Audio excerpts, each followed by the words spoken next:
Hello and welcome back to Newsroom Nigeria. This is where we give you hot, fresh and sizzling news all day long. If this is your first time here, you have not subscribed to this channel, what are you doing? Please go ahead and subscribe, like this video, also leave your opinions in the comments section below.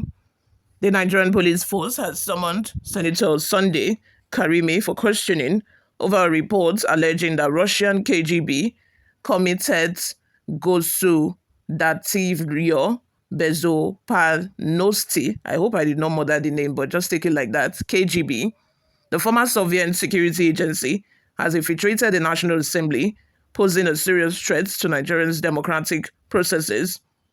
Senator Karimi allegedly shared a report titled KGB Agent Group Warns Senate, a call for vigilance against threats to democracy, on the official WhatsApp group of the 10th Senate on February 23, 2025.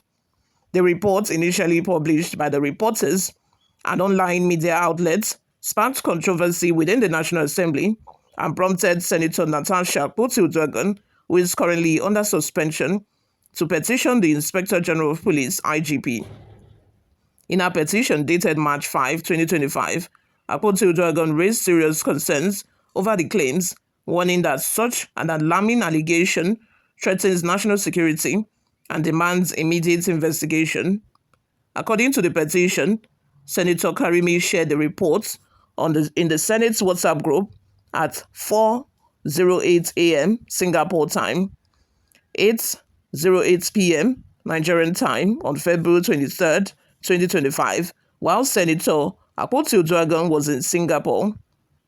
The suspended senator underscored the urgency of the matter, stating, "No nation can afford to ignore the presence of such a group within its legislative body." In light of the gravity of the allegations, the petition calls for swift action. Senator Karimi is expected to cooperate with the investigation and provide details about the report's origin and sources. Abina, you are the one that says the presence of KGB in the Senate. So you explain how, from where. So you give details to the police. Whether Natasha is involved or whether she is not, you tell them the details. Moving on. Meanwhile, Senator Karimi has been summoned for questioning at the force headquarters in Abuja on March 24, 2025. The invitation letter dated March 17, 2025 was signed by Deputy Commissioner of Police Ake Fakorede, head of the IGP Monitoring Unit, with reference number CR 3000 IGP SEC. The letter is titled Petition for the Investigation of a Publication titled KGB Agent Group Warns Senate, a Call for Vigilance Amidst Threats to Democracy. The letter reads in part, "This office is investigating the above-mentioned case reported to the Inspector General of Police, in which your name featured prominently. You are kindly requested to interview the undersigned through CSP Sonny Amison on 24th March 2025 to shed more light on the allegations.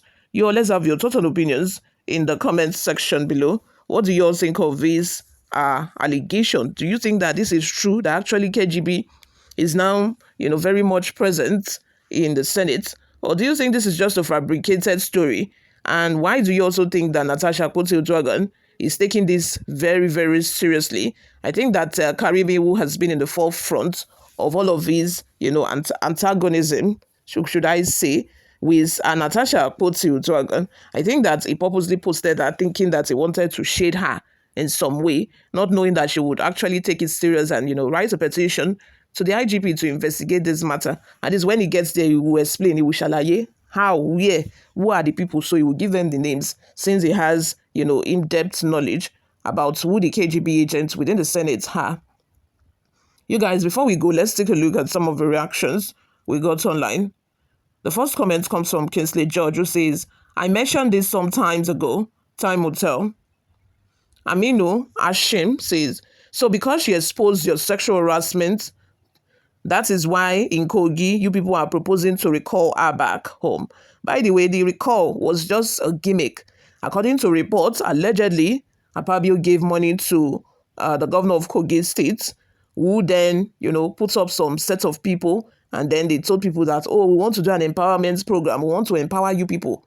Come together. come to so venue. I think it was done in like about 4 different places within a senatorial districts. And then people came out thinking that it was empowerment program. When they got there, they started asking for voters ID. They started asking for NIN and for them to append their signature. It was when, before they knew it, the press was saying that, a recall process was ongoing. And then reporters was at the venue asking people, you are here to recall. People say, recall, Bawo. Hey, we are not here to recall anybody. They said we should come out for empowerment program, and that is why we are here. The matter can't become pepe yam, scatter. They started looking at themselves. It was later, these same organizers then called them to say, okay, we are going to give you money, come and put down your signature and all of that. Some people had to say, no, we are not doing. That was how they started protesting right from the venue. They started protesting that we no go gree, we no go gree. These are a bunch of criminals that we call our leader, bunch of criminals and bunch of thieves. Because at least if they want to recall somebody, the people of our constituency must say that, oh, this person is not representing us well. Let us recall her. But that has not been the case with Natasha. Although INEC has said that they will continue, that the recall process is valid, that the recall is valid, irrespective of the fact that people have come out to say that it's a lie. They only call them out for empowerment program. They did not know about recalling. INEC is saying that they are going ahead with it, that it is valid. Can you imagine? Can you just imagine in this country what money will do? What money will cost in this country? Our hand no go fi handle am. Nnamdi says, but is the KGB still in existence? Isn't it presently the FSB, now under the Russian Federation? Another person by the name Emmanuel Odeyemi says, this senator that had nothing to show at his constituency, they talk too much. Everyone must say something. Then another comment from Yakubu says, this Karimi should be fully investigated. Check his drug status. Is a big shame to log in to Kogi State. Natasha have even responded saying that NDLEA needs to check him out, that it seemed like he's on drugs. Omar Abubakar says, this time around, we really have bunches of illiterates at the Federal Assembly. Most of his senators are from Motor Park. They never know Natasha. Ask Yahaya Bello. They did not know that she's a fighter. If they knew she was a fighter, they wouldn't have attempted. He wouldn't have attempted, this Karimi in particular. McDonald says, truly, most of these Nigerian politicians are on eye drug, not knowing what to do with money because they earn too much. Zaka Aliyu says, as Senator Karimi was running his mouth against Natasha just because they want to be in Akpabio's good record, he never expected this. It's coming to his way.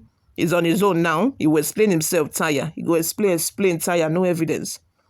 Abdullahi Aruna says, I have already said this, that my President Bola Ahmed Tinubu, you are surrounded by the fake associate who wants to see your hand. But don't worry, by the grace of Almighty Allah, Allah shall put you through if you have a good mind in you towards this country, Nigerian. Ileso says, very funny. And what investigations are you people doing with regards to FBI's reference to our president, suggesting he's possibly an FBI agent? Or are you pretending not to know the meaning of assets in U.S. intelligence register?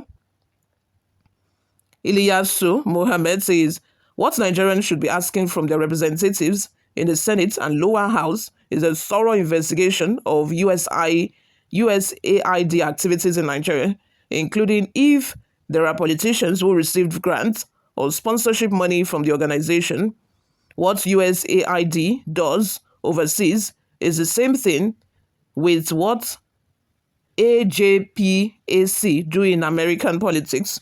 You all, let's have your total opinions in the comment section. What do you all think of all of this? Subscribe to this channel, guys, if you haven't already done that. I'll see you all in my next video. Bye for now.